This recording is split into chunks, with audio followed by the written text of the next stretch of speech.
AP, Haryana, Maharashtra ఎన్నికలు ఎక్కడ జరిగినా ఈవీఎంలపై ఆరోపణలు రావడం మాత్రం మామూలైపోయింది.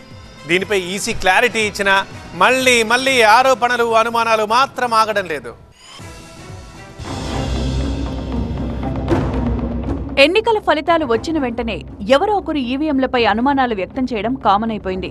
అందులో ఎన్నికల్లో ఓటమి పాలైన పార్టీ నుంచి ఈ రకమైన ఆరోపణలు ఎక్కువగా వినిపిస్తున్నాయి. హర్యానా అసెంబ్లీ ఎన్నికల్లో ఖచ్చితంగా గెలుస్తామని భంగపడ్డ కాంగ్రెస్ ఈవీఎంలను హ్యాక్ చేశారనే ఆరోపణలు చేసింది. దీనిపై ఈసీని కలిసి ఫిర్యాదు కూడా చేసింది. 20 స్థానాల్లో ఈవీఎంల హ్యాకింగ్ జరిగిందని, అందులో 7 స్థానాలకు సంబంధించి డాక్యుమెంటరీ ఆధారాలు ఈసీకి సమర్పించామని కాంగ్రెస్ నేతలు తెలిపారు. కాంగ్రెస్ ఫిర్యాదులను పరిశీలించిన ఈసీ ఆ పార్టీ చేసిన ఆరోపణలకు వివరణ ఇచ్చింది. కాంగ్రెస్ చేసిన ఆరోపణలన్నీ నిరాధార, తప్పుడు ఆరోపణలని కొట్టిపారేసింది. ఎన్నికల ప్రక్రియపై, ఈవీఎంలపై అసత్య ఆరోపణలు చేయడం ఇకనైనా మానుకోవాలని కాంగ్రెస్ పార్టీకి సూచించింది. ఇటువంటి బాధ్యత వెంకట్ గారు జిమ్ బిజినెస్ చేస్తూ నెలకి 5 లక్షలు సంపాదిస్తున్నారు. మీరు వారి నుండి ఈ బిజినెస్ గురించి నేర్చుకోవాలా? అయితే ఫ్రీడమ్ యాప్ ని డౌన్లోడ్ చేసుకోండి. ఆరోపణలు ప్రజాశాంతికి భంగం కలిగించడంతో పాటు గందరగోళాన్ని ప్రేరేపించే అవకాశం ఉంటుందని, సరైన సాక్ష్యాలు లేకుండా ఎన్నికల కార్యకలాపాలపై విమర్శలు చేసే అలవాటుకు దూరంగా ఉండాలని కాంగ్రెస్ కు సూచించింది. లేటెస్ట్ గా మహారాష్ట్ర అసెంబ్లీ ఎన్నికల ఫలితాలు వెల్లడి సమయంలోనూ ఇలాంటి ఆరోపణలు మొదలయ్యాయి. ఉద్ధవ్ వర్గానికి చెందిన ఎంపీ సంజయ్ రౌత్ ఈవీఎంలను ట్యాంపరింగ్ చేశారంటూ ఆరోపించారు. ఇది ప్రజా తీర్పు కాదంటూ మండిపడ్డారు. లోక్సభ ఎన్నికల్లో తమకు స్పష్టమైన ఆధిక్యం వచ్చిందని, ఇప్పుడెలా ఫలితాలు మారతాయంటూ ప్రశ్నించారు. మహారాష్ట్రలో ప్రజాస్వామ్యం ఖూనీ అయిందని మండిపడ్డారు. మహారాష్ట్రలో గెలుపు కోసం అమిత్ షా, అదానీ కుట్ర చేశారని ఫైర్ అయ్యారు. महाविकास आघाडीला दारुण पराभव हा शब्द मी अजूनही मानायला तयार नाही. जे निकाल मला दिसत आहेत त्यानुसार माझ्या तोंडातून एकच शब्द बाहेर पडला, आमच्या कुष्ट गडबड आहे. एकनाथ शिंदे यांना 56 जागा कोणत्या भरोशावर मिळत आहेत, अजित पवारांना 40च्या वर जागा मिळत आहेत, आणि असं काय देवेंद्र फडणवीस, मोदी आणि शहानी दिवे लावले इथे की त्यांना 120च्या वर जागा मिळत आहेत. ही काय गडबड आहे हे आता सगळ्यांना कळेल. पण आम्ही हा निकाल जरी आला असला, हा निकाल जनतेचा कौल आहे असं मानायला आम्ही तयार नाही. जनतेचा कौल हा नव्हता.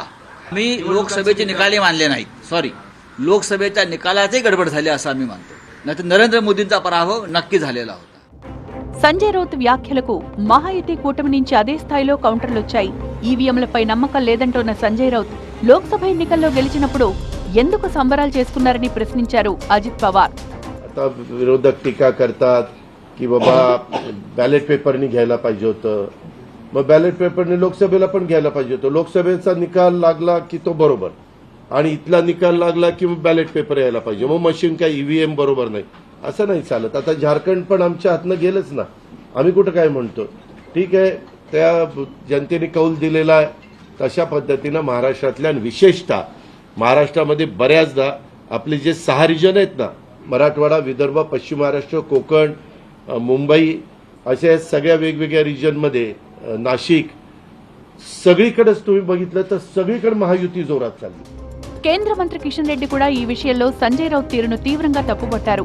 వాళ్లు గెలిచినప్పుడు ఇలాంటి అనుమానాలు రావని, ఓడినప్పుడు మాత్రమే ఇలాంటి సందేహాలు లేవనెత్తుతారని విమర్శించారు. సంజయ్ రౌత్ అన్నటువంటి ఒక పనికిరాని ఒక రాజకీయ నాయకుడు ఉన్నాడు. ఆయన కనీసం చెప్పడానికి సిగ్గునిపించదు. ఆయన ఈవీఎంస్ మేనేజ్ చేశారు, ఈవీఎంస్ కుట్ర చేశారు.